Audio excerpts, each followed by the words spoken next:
7월 7일 법률방송 러투데이 시작하겠습니다. 첫 소식입니다. 맥도날드 햄버거를 먹고 콩팥의 90%가 손상됐다. 이름도 낯선 용혈성 요독 증후군, 이른바 햄버거병 논란이 뜨겁습니다. 검찰은 사건을 서울중앙지검 형사 2부에 배당하고 수사에 착수했습니다. 석대성 기자입니다. 검찰이 이른바 햄버거병 사건에 대한 수사에 착수했습니다. 맥도날드 햄버거를 먹고 복통을 호소하다 병원 중환자실에 실려갔지만 콩팥 기능 대부분을 상실한 4살 배기 여자아이의 엄마 최모 씨가 맥도날드 한국지사를 그제 고소한 데 따른 겁니다. 최 씨가 맥도날드를 고소한 근거는 크게 3가지입니다. 우선 아이가 햄버거를 먹은 지 2-3시간 만에 설사 등의 증상을 보이며 복통을 호소한 점, 사고 당일 햄버거 외 다른 음식은 전혀 먹지 않은 점, 그리고 평소 아이가 활발하고 건강에 별다른 문제가 없었던 점 등입니다. 덜 익은 햄버거 패티를 먹고 HUS, 즉 용혈성 요독 증후군, 이른바 햄버거병에 걸렸다는 게 최 씨의 주장입니다. HUS는 대장균 51571 원인으로 1982년 미국에서 햄버거 속 덜 익은 패티를 먹은 사람들이 집단 발병한 적이 있어 일명 햄버거병으로 불립니다.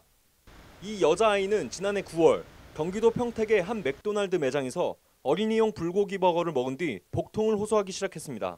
복통 증상은 구토와 혈변 등으로 심해졌고 아이는 아주대병원에서 HUS 판정을 받았습니다. 이 병에 걸리면 콩팥이 제기능을 못해 체내에 독소가 쌓이는 등 평생 후유증이 있습니다. 아이는 2달 동안의 병원 치료에도 불구하고 콩팥 기능을 90% 가까이 상실했고 배에 구멍을 뚫어 하루 10시간씩 복막 투석을 받고 있습니다.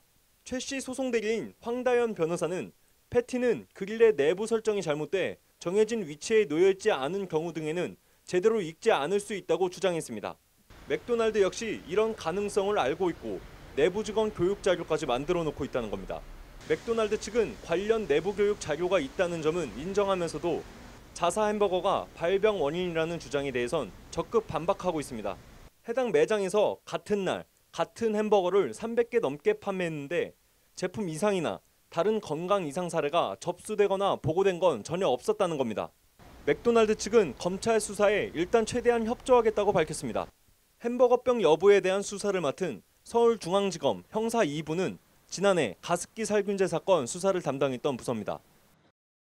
이 맥도날드 햄버거 때문인 것 같아 고소를 하긴 했지만 햄버거를 먹은 지 이미 10개월이나 지나 햄버거와 발병 사이 인과관계를 입증할 역학조사는 쉽지 않아 보입니다.